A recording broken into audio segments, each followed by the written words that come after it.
Para que vean acá, yo he desarmado el cable de embrague del Siena Fire 1.4.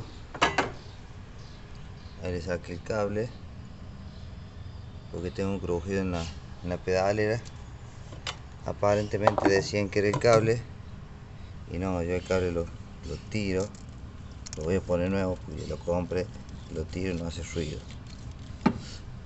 Ahora le hago palanca al brazo del embrague y sienten el ruido.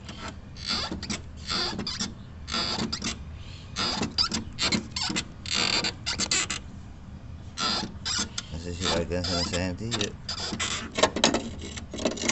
Cuando le hago palanca,